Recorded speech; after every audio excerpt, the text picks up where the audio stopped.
it's time to review another Mercedes on the channel. This time something pretty similar with the one from 2 episodes ago, the EQE SUV. We have the diesel version of it, to say in this manner. We have the GLE SUV. Well, it's the coupe SUV from GLE in configuration 350 with, as I said, a diesel engine. The car is made in 2019 and has done about 45,000 kilometers until now.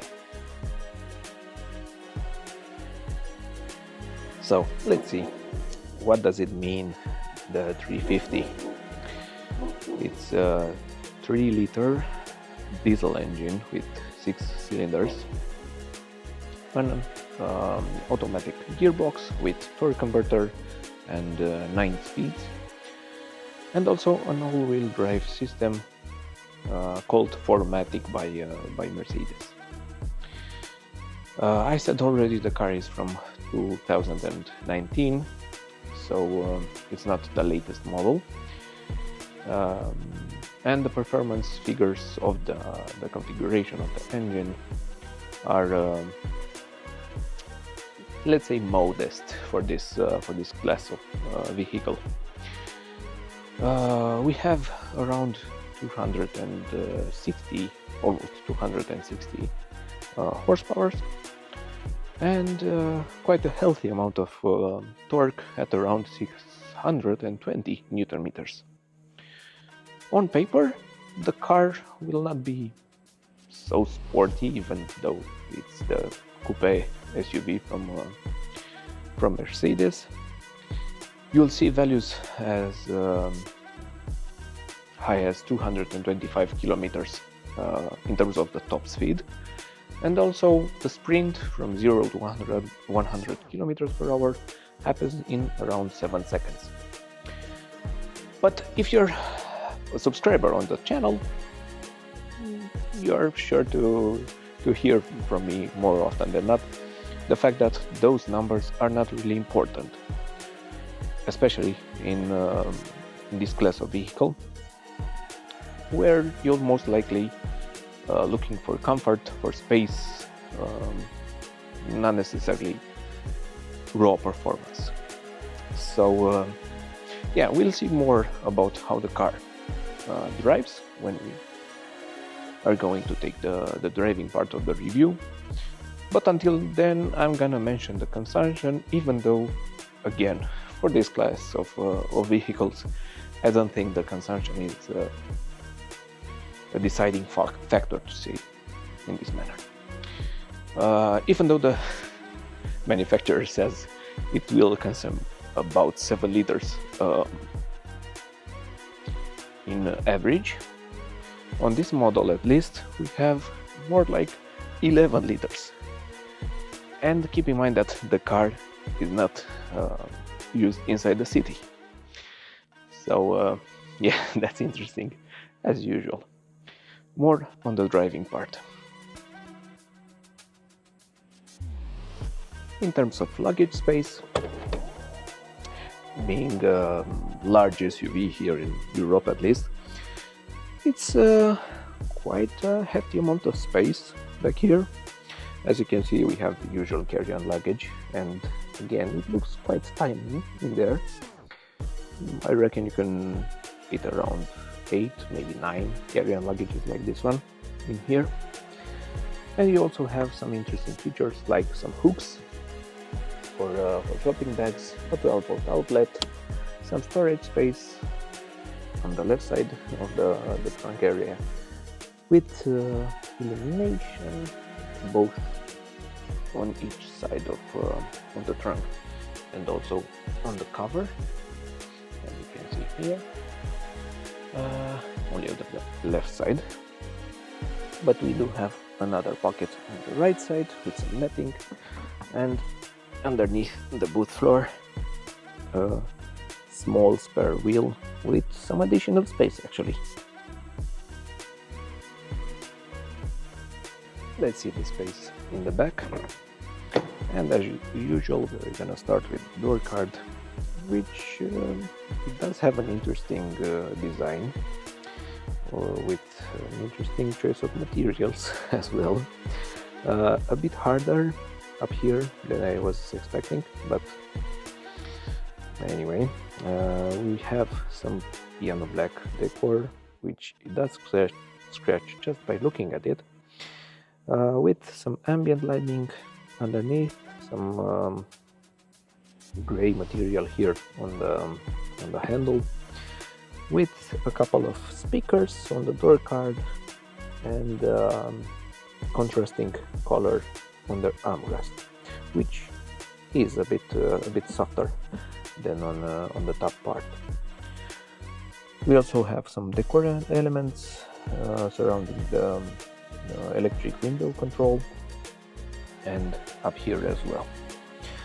Other than that, an additional pocket on the door card, and yeah, that's pretty much it. On the back of the front seats, we have some nets, some storage space,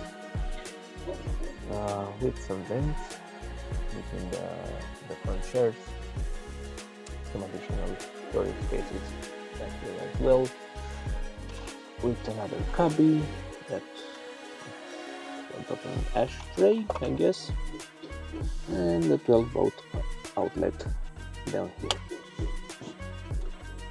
Other than that, we do have a central armrest with some adjustable cup holders,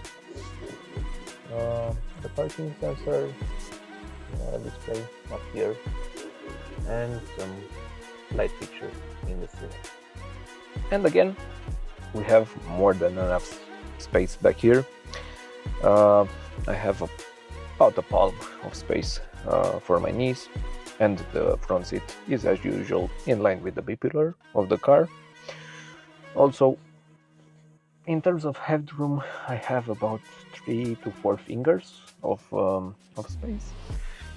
It's not the most humongous in terms of headspace, but after all, it does have this shape like a coupe, and also the ceiling comes towards you a bit in the right side if you're riding on the right side of the car.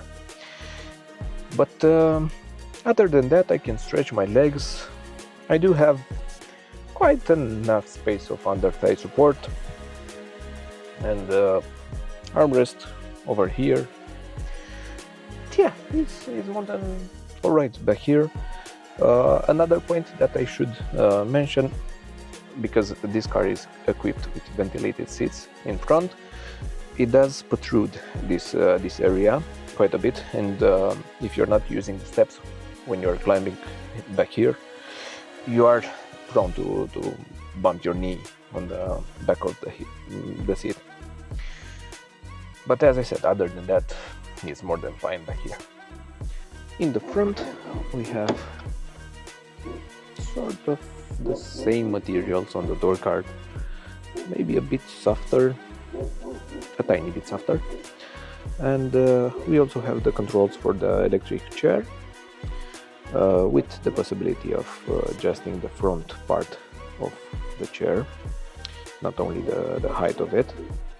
The controls for the locking and unlocking the doors from the inside, and pretty much the same design with speakers and a pocket much larger than back in the back, down below. Other than that, the chair, it does have some controls, some adjustments, but not all of them, at least not on this model. And if you sit inside, we have the same decor from the door card here on the dashboard, with plenty of space actually. As you can see, I have more than a palm of space for my knees. Lots of space from left to right, and some soft touch materials even here, when I rest my knee, it's fine. It's more than enough. Yeah, the glove compartment is covered in felt, and it does have an additional tray up here. So yeah, interesting. And finally, let's check out the door card on the driver's side. As you can see, we have additional controls for all the electric windows and the outside mirrors. And other than that, we have a command for the trunk opening, because it's electric, but that's pretty much it. We have illuminated door seals, and on the driver's side, the chair gets some lumbar support on 4-way adjustable.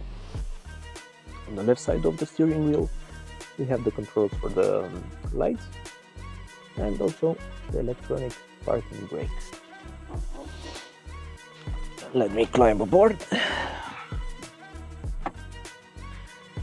Soft touch, soft close on the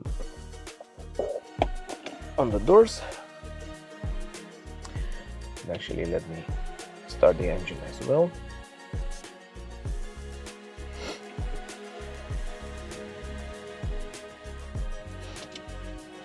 Because it's cold, really cold, at least for Romania. Anyway,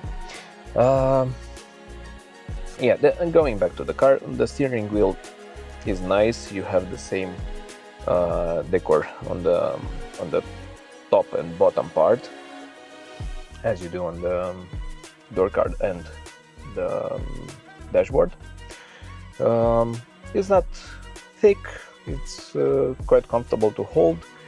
We do have pedals for the gearbox. They are made from plastic, but they're alright. Come on, you're not gonna use them so often. We have physical buttons. On the left side, you control the small information display, I don't know how to call it, from between the gauges. And on the right side, you control the infotainment screen in terms of volume and Bluetooth and voice commands. Behind the steering wheel, we have the gearbox selector and the usual stock for lights and wipers. And underneath, we have the cruise control, the adaptive cruise control in this case, lever. Other than that, the gauges are analog. They are quite old-fashioned in this regard, but they are nice in design, very clear, obviously, a bit sporty with this accentuation, which is to be a bit criticized, because it does make quite an upsetting rattle, but it's well known, at least by now, so yeah, nothing new in this regard. And between the gauges, we do have a small display with some information. The assistance systems of the car can be configured from there, and some other settings actually. Going towards the center of the car, we have the mirror, which does have a frame in this model, the SOS button up there, a nice addition, sunglass holder, which is covered, always nice to see, and some controls for the interior light, which are hidden underneath the mirror.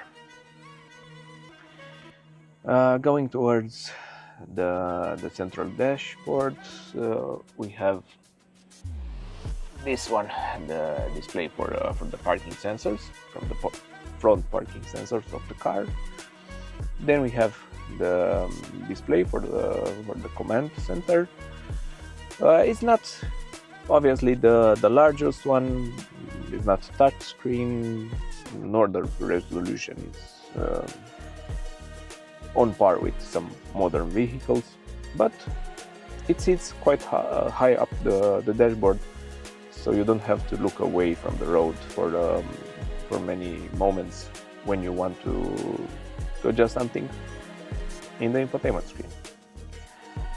Then below the screen we have some physical buttons that are actually shortcuts for the infotainment screen, with an additional control for volume, for the tracks, a slot for your CDs or DVDs, and the navigation SD card is down below. Then a keypad that can help you to dial someone if you know their number.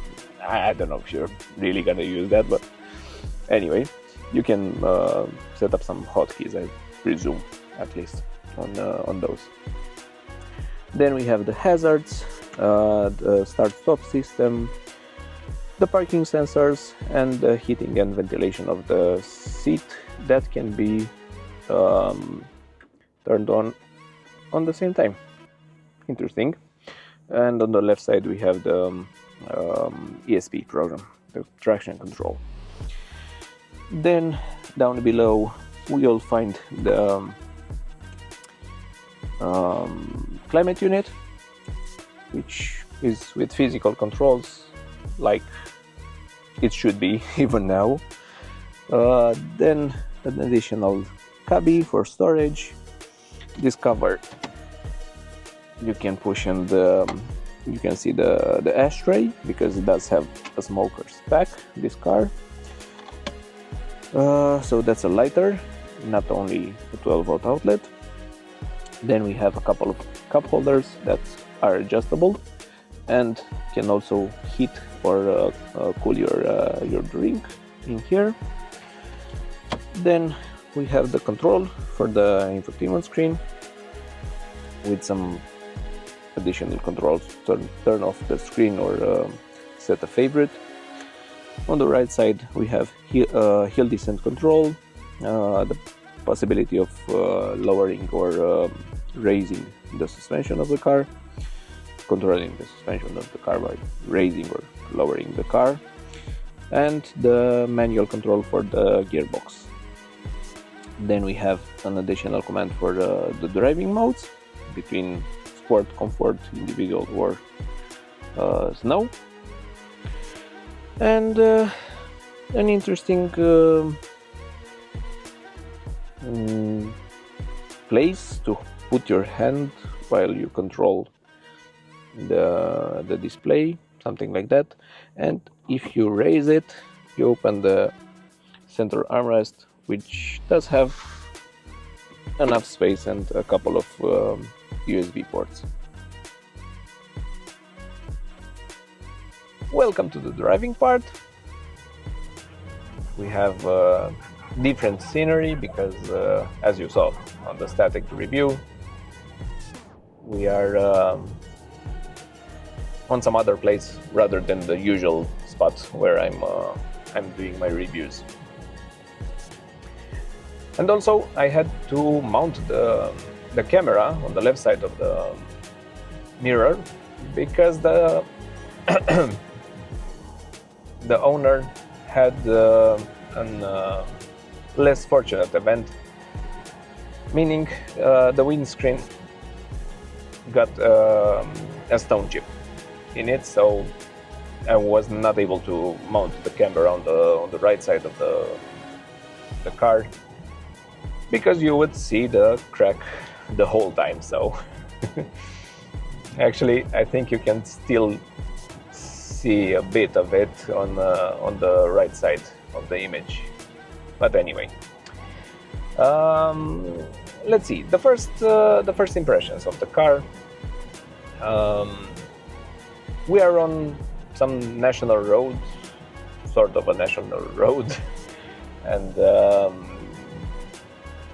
it is quite bumpy from time to time, but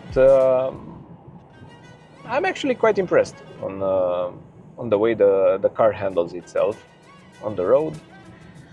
In terms of the suspension, because That's mainly the first thing that you feel inside the car. We do have air suspension, and it copes with bumps and some small potholes. Quite impressive for a vehicle that weighs a bit over 2.3 tons. And you also have to keep in mind the fact that we have 21 inches on the rims with some tiny amount of rubber. But even so, the suspension copes with the imperfections without a problem. What it cannot do very well is to hide the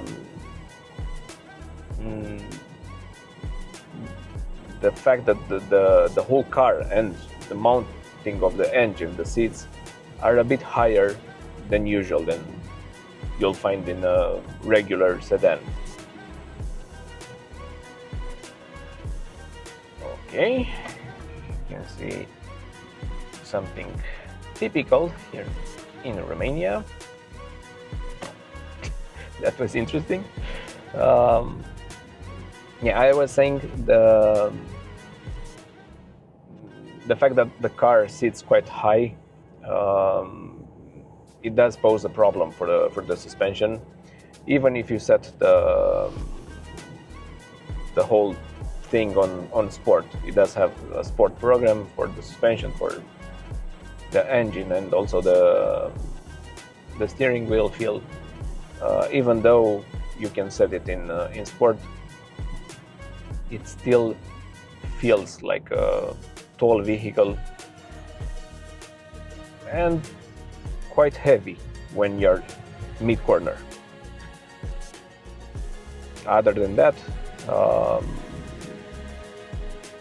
the steering feel is actually quite light,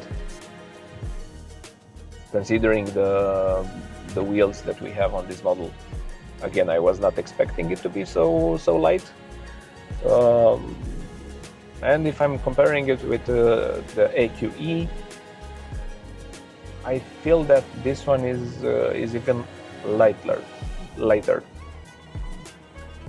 So yeah, that's interesting.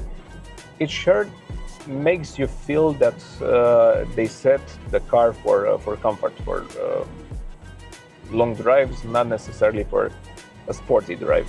Even though it's the SUV coupe, it's meant for highway, not for B roads.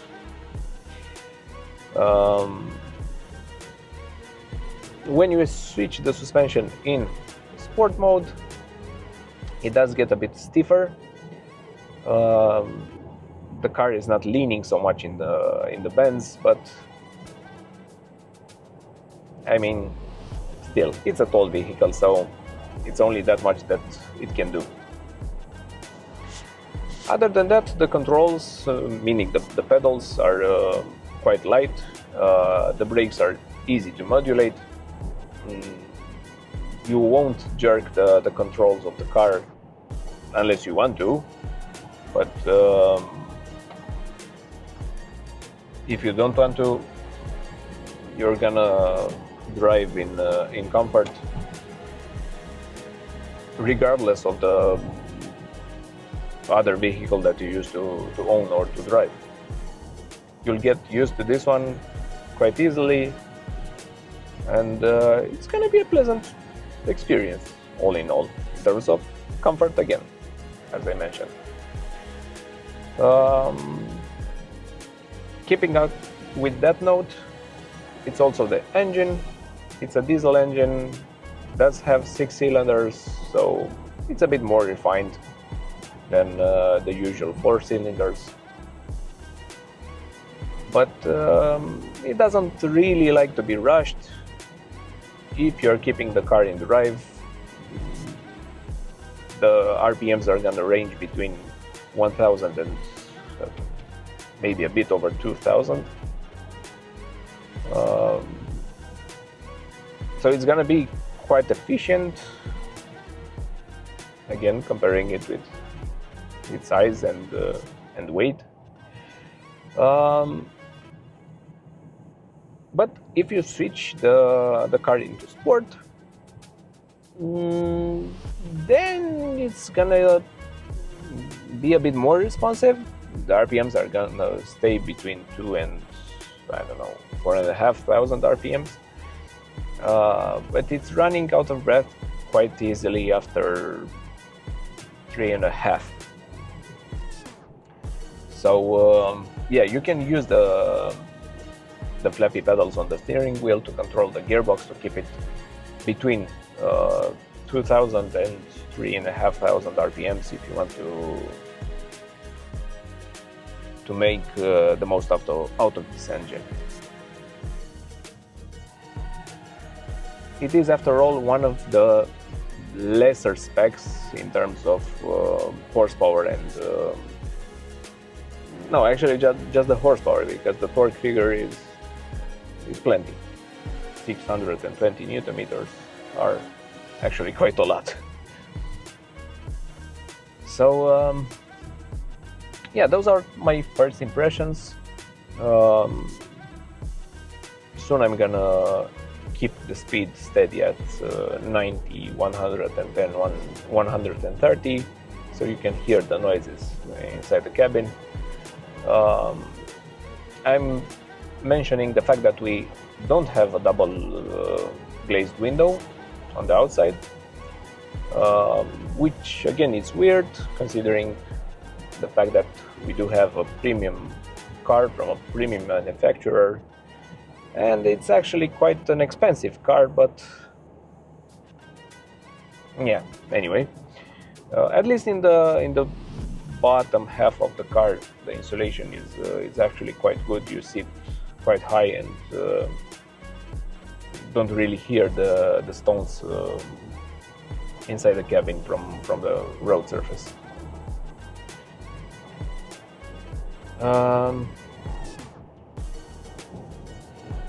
Let's keep it at around 90. This is it.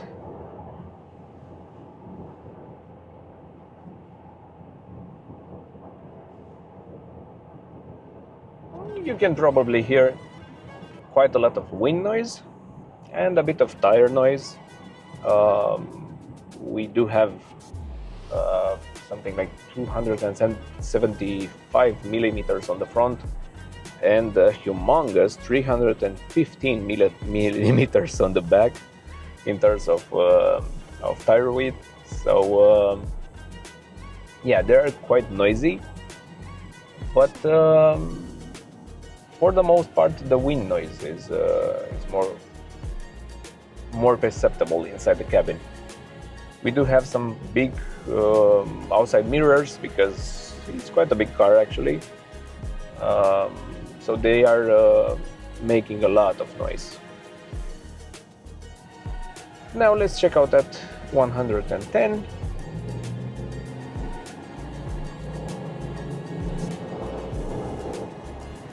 Which is now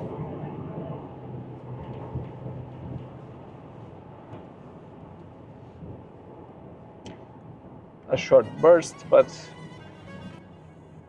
you could probably tell that the wind again picks up inside the cabin. Other than that, not much else. And finally, let's see at 130.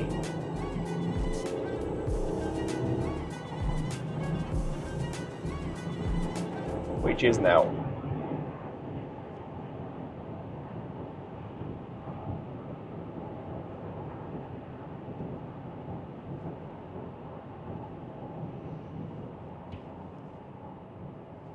Again, a short burst should be enough.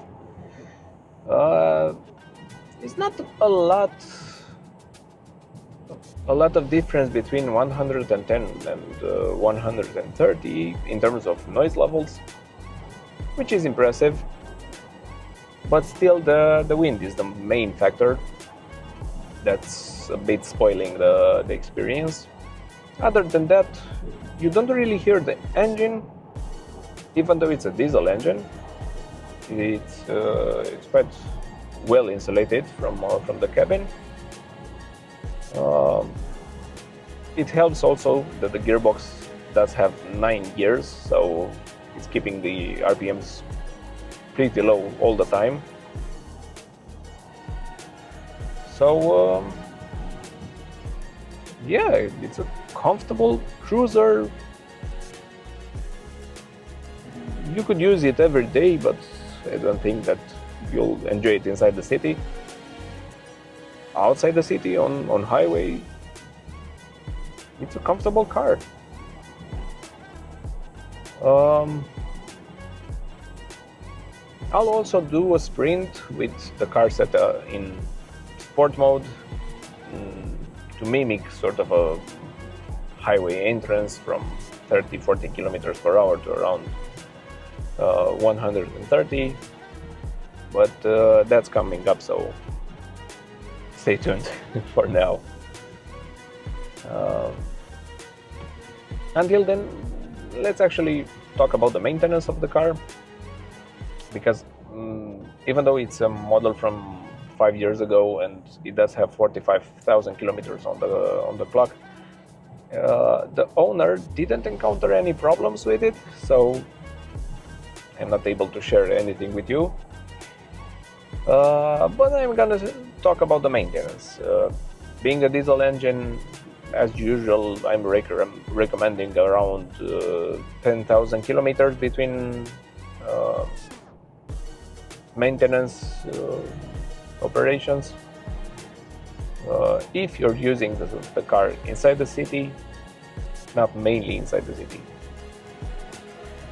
some 50% of the time inside the city, you will be better off lowering that interval to around 7.5 or maybe 8,000 kilometers. And even so, you should go outside the city, at least on weekends, because it's quite a complicated engine. It does have EGR, particle filter, AdBlue system, and some other emissions regulation systems imposed by I don't know who, but that's something for another video. So yeah, it's a complicated engine which could lead to some problems, expensive problems, obviously, because it is a premium car. So yeah, you'll be better off spending some money on maintenance rather than repairing the thing when it's gonna break down. The same thing applies to the transmission, which is an automatic with torque converter, but it still requires some maintenance. If you're using it inside the city or in stop-and-go traffic, maybe at around 50,000-60,000 kilometers, you should do an oil change for the gearbox, and also the all-wheel drive system should be serviced. And if you're only using the car outside the city for holidays, maybe you can stretch that interval to around 80,000-90,000 kilometers, something like that. But in any case, remember, always it's easier and less expensive to do some maintenance, to change the filter and oil filter, rather than encounter some breakdowns and to need to repair the car. Well, that's gonna be it in terms of maintenance. Now I'm gonna switch the car to sport mode.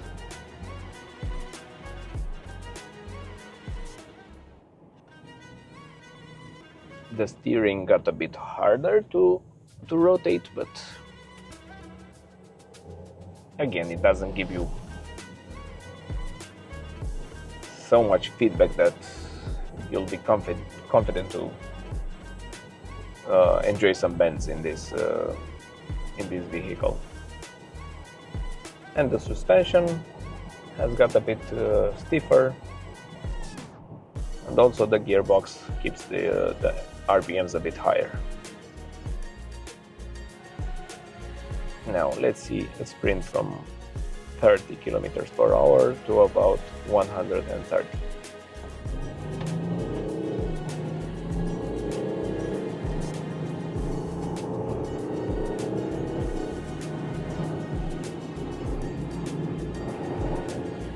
That was it.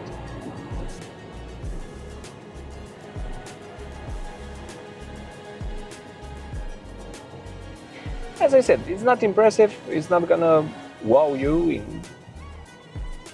by any stretch of imagination, but you still have to consider the fact that it's one of the lesser engines for this vehicle. It does have a lot of torque, it does pull like you wouldn't believe it from reading the spec sheets, but it's not surprising. It does put the power down without an issue. So yeah, again, the main focus of the car is to be driven on holidays, on road trips, something like that. The only thing that got me a bit surprised is the fact that it doesn't feel so large. It doesn't feel like a big vehicle like the EQE felt. In that one, I felt a slight echo inside the cabin, especially over bumps and rough surfaces, which is not the case in this one. So yeah, I quite like the car. I enjoyed it. Not sure if it's really for me, but I would enjoy road tripping it.